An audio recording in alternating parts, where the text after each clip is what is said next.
Have you ever noticed the peculiar prison we've built for ourselves? A prison with no concrete walls or metal bars, yet somehow more confining than any physical structure could ever be.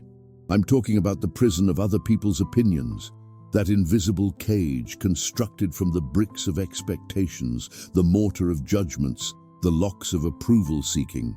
We move through life as if we're constantly on stage, performing for an audience that's evaluating our every word, our every choice, our every expression. We carefully curate what we share, filter what we say, monitor how we appear, all to manage the perceptions of others. But what if I told you that this prison isn't something imposed on you from the outside? What if I suggested that you are both the prisoner and the warden? That you've not only internalized the judgments of others, but have given those judgments the power to confine you? And most significantly, what if I proposed that you could walk out of this prison at any moment, not through some dramatic escape, but simply by recognizing that the walls are imaginary and the doors have been unlocked all along? If you enjoy this type of deep reflection, don't forget to subscribe to the channel and like this video. And most importantly, leave a comment below telling us if this has ever happened to you, or if you know someone who passed through this. You see, caring what others think isn't inherently problematic. As social beings, we're wired to attune to the responses of others. This capacity has evolutionary value.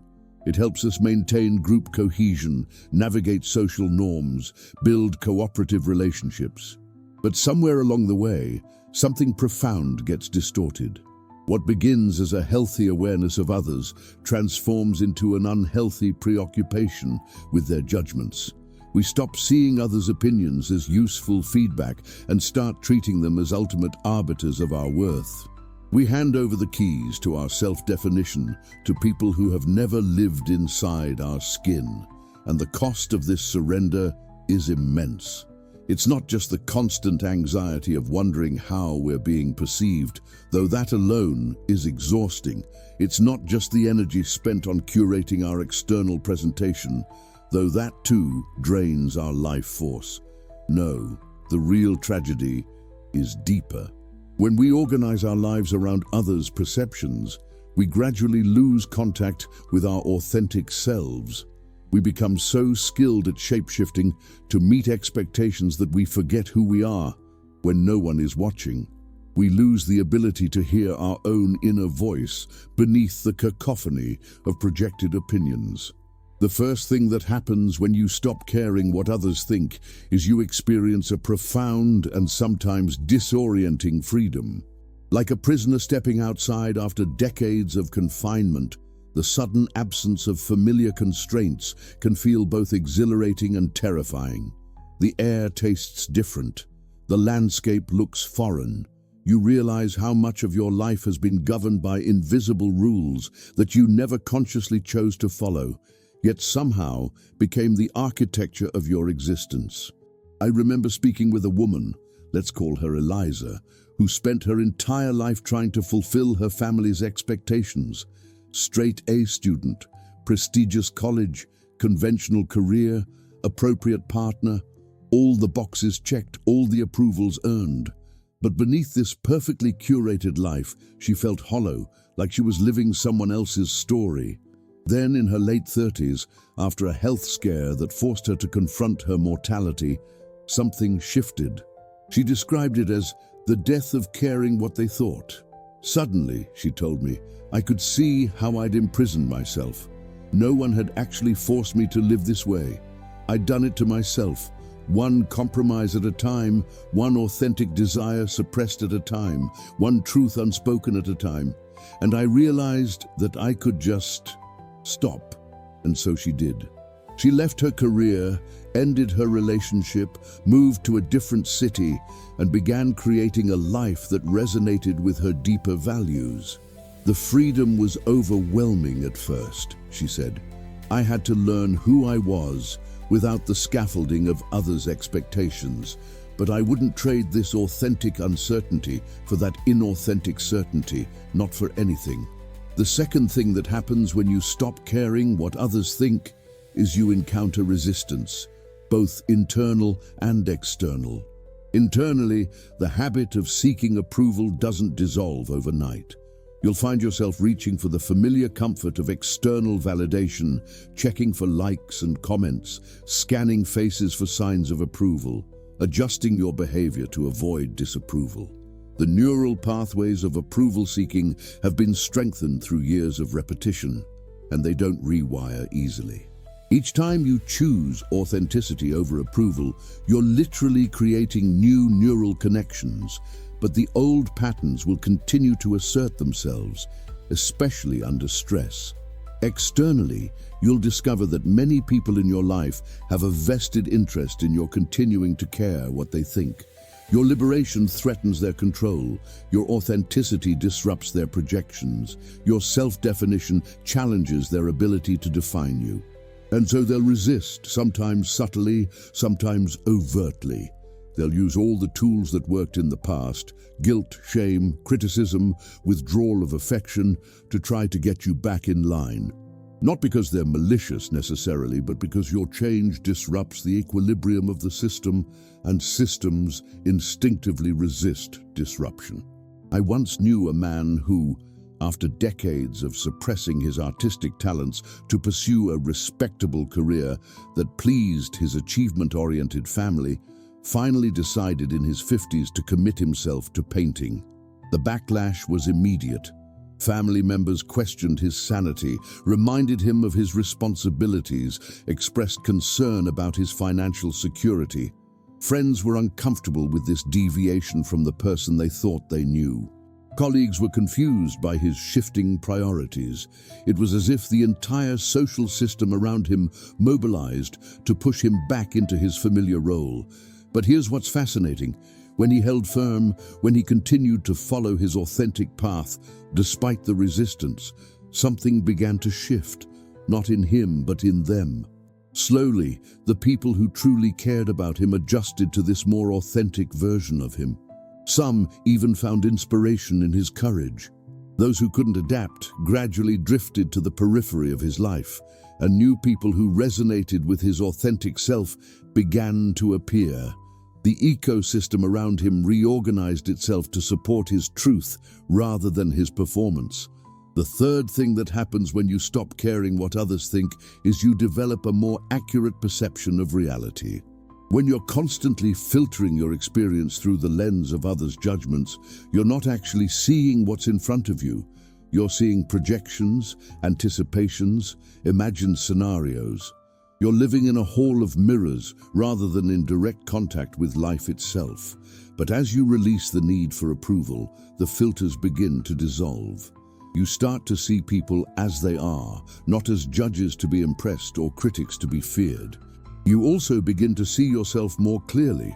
Without the distorting lens of others' expectations, you can finally recognize your actual strengths and limitations, your genuine preferences and values, your authentic desires and boundaries. This clarity isn't always comfortable. You might discover that you've been lying to yourself in various ways, that you've betrayed your own values to gain acceptance, that you've suppressed aspects of yourself to maintain approval. But this honest self-assessment, however uncomfortable initially, is the foundation for building a life of integrity. There's a fourth change that often surprises people. When you stop caring what others think, you actually become more genuinely compassionate. This might seem counterintuitive. Surely caring less about others' opinions would make you more selfish, more inconsiderate. But there's a crucial distinction here. Caring about others as complete human beings with their own intrinsic worth is entirely different from caring about their opinions of you. In fact, the latter often interferes with the former. When you're preoccupied with how you're being perceived, you can't fully attend to the actual person in front of you. You're too busy managing impressions, monitoring reactions, adjusting your presentation. But when you release that preoccupation, you become available for real connection. You can listen without an agenda. You can respond authentically rather than strategically. You can offer genuine support rather than performative gestures designed to earn approval. I remember a therapist telling me about her own journey with this issue. Early in her career, she was constantly worried about what her clients thought of her. Was she saying the right things? Did they find her helpful? Were they judging her competence? This preoccupation consumed so much of her mental bandwidth that she couldn't fully attune to what her clients actually needed. It was only when she worked through this approval seeking that she became truly effective as a therapist. Not because she stopped caring about her clients, but because she stopped caring about their opinions of her and started caring about them as whole people. The fifth transformation that occurs when you stop caring what others think is that you reclaim your creative power. The need for approval is fundamentally conservative. It keeps you within the boundaries of what's already acceptable, what's already been done, what's already been validated by others. But innovation, by definition, lies beyond those boundaries. It requires a willingness to be misunderstood, to be criticized, to be rejected, to be wrong. Think about the most innovative artists, scientists, entrepreneurs, thinkers throughout history. They didn't follow the established paths. They didn't adhere to conventional wisdom. They were often ridiculed, dismissed, even persecuted for their ideas. If they had prioritized others' approval over their own vision, their contributions would have been lost to humanity. This doesn't mean you should aim to be controversial for its own sake or ignore all feedback. That's just another form of being controlled by others' opinions, defining yourself in opposition rather than alignment. True creative freedom comes from neither conforming to nor rebelling against others' expectations, but from operating from an internal source of guidance that's independent of external validation. The sixth change, and this one can be particularly challenging, is that you become responsible for your own meaning. When you care deeply about others' opinions, you're essentially outsourcing the evaluation of your life to external sources. Am I successful? Ask my peers. Am I attractive? Ask my romantic partners. Am I good? Ask my religious community. Am I worthy? Ask my social media followers. But when you stop caring what others think, those external reference points fade away, and you're left with the task of determining for yourself what constitutes a meaningful life. This responsibility can feel overwhelming at first. It's easier in many ways to follow pre-established paths, to measure yourself against conventional metrics, to derive your sense of worth from others' assessments. Creating your own meaning requires a level of existential courage that many people never develop. It means facing the fundamental questions of existence without the comfort of external authorities providing ready-made answers. But within this challenge lies an incredible opportunity, the chance to create a life that reflects your deepest values, that expresses your unique gifts, that serves what you believe is truly important, not what your culture happened to value during the particular historical moment when you were born, not what your family believed was important based on their own unexamined assumptions, not what your social circle deemed worthy of respect based on current trends, but what you, in the depths of your being, recognize as meaningful. The seventh transformation that occurs when you stop caring what others think is perhaps the most profound of all. You discover that what you were really seeking all along, beneath the pursuit of approval, beneath the fear of judgment, was a sense of belonging. Not belonging based on conformity or performance, but belonging based on being fully seen and accepted for who you actually are.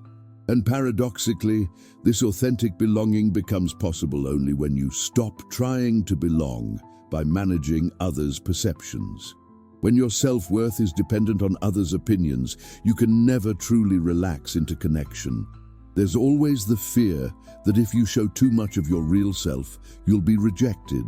There's always the exhausting work of maintaining the image that earned you acceptance in the first place. But when you develop an internal sense of worth, when your value to yourself is not contingent on others' assessments, you can risk being genuinely seen. You can bring your full, imperfect, complex self into your relationships. And this authenticity, far from pushing people away, actually creates the conditions for deeper connection. I once witnessed a profound example of this at a community gathering where people were invited to share stories of personal struggle. One by one, participants stood up and shared carefully curated versions of their difficulties, just vulnerable enough to seem authentic, but not so vulnerable as to be truly revealing. Then a woman stood up and shared with complete honesty about her battle with addiction, her failures as a parent, her struggle with self-loathing. There was no performance, no management of impressions, just raw truth offered without expectation or apology. The room fell silent. You could feel something shift in the atmosphere. It wasn't just that her story was moving, though it was that her freedom from concern about how she was being perceived created a space where everyone else could breathe more easily, could lower their own masks a bit, could feel less alone in their imperfect humanity. Her courage in not caring what others thought paradoxically created a deeper sense of connection than all the careful impression management that had preceded her. So what happens when you stop caring what others think? Freedom, resistance, clarity, compassion, creativity, responsibility, belonging. But these transformations don't happen overnight, and they don't happen once and for all. Releasing the prison of others' opinions is not a single decision, but a practice, a continuous choosing of authenticity over approval, of inner authority over external validation. And like any practice, it gets easier with repetition, but it never becomes automatic, especially in a culture that's designed to keep you caring what others think. Because let's be clear, entire industries are built on your caring what others think. Advertising depends on it. Social media platforms are engineered to trigger it. Fashion, beauty, luxury goods, status symbols of all kinds. Their value exists primarily in the realm of others' perceptions. If everyone suddenly stopped caring what others thought, vast segments of the economy would collapse overnight. So the pressure to remain imprisoned is not just internal or interpersonal, it's systemic, built into the very structure of our consumer society. But here's what's remarkable. Even in this environment, designed to keep you seeking validation, you can practice freedom. You can notice when you're making choices based on anticipated judgments rather than authentic preferences. You can observe the impulse to check social media for validation without acting on it. You can feel the fear of others' disapproval without being controlled by it. You can gradually build the muscle of inner authority, choice by choice, day by day. And as you practice this freedom, you'll discover something surprising. The people who truly matter in your life, the ones capable of real connection, don't want your performance anyway. They want your authenticity, your messy humanity, your unfiltered truth. They want relationship, not impression management. When you stop caring what others think, you don't lose connection. You create the conditions for genuine intimacy, the kind that can only exist between people who are showing up as they actually are rather than as they think they should be. So I invite you to experiment with this freedom, to practice it in small ways before taking on the bigger challenges. What would you wear if you weren't considering others' judgments? What would you say if you weren't filtering your words through anticipated reactions? What interests would you pursue if you weren't concerned about whether they're impressive or acceptable? What boundaries would you set if you weren't afraid of disapproval? Each authentic choice builds the capacity for the next one. And if the prospect of releasing others' opinions seems too overwhelming, start with just questioning the assumption that others are actually thinking about you as much as you imagine. The truth is, most people are too preoccupied with their own insecurities, their own approval seeking, their own impression management to be thinking about you with the intensity and frequency that you fear. The spotlight effect, the tendency to overestimate how much others notice about you, is a well-documented psychological phenomenon. The audience you're performing for is largely imaginary, composed more of projected judges from your past than actual critics in your present. Ultimately, what happens when you stop caring what others think is that you reclaim your life from an imaginary audience. You step off the stage of perpetual performance and into the authentic unfolding of your own unique existence. You release the exhausting project of trying to be who you think others want you to be and take up the more challenging but infinitely more rewarding work of becoming who you truly are. And in that becoming, you discover that the approval you were seeking outside yourself was always a poor substitute for the self-acceptance that was waiting within, beneath the noise of others' opinions, beneath the masks of social performance, beneath the fear of judgment. Your life is too precious to be lived for an audience. Your unique gifts are too needed in this world to be suppressed for fear of criticism. Your authentic voice is too valuable to be silenced for worry of disapproval. So perhaps the question isn't, what happens when you stop caring what others think?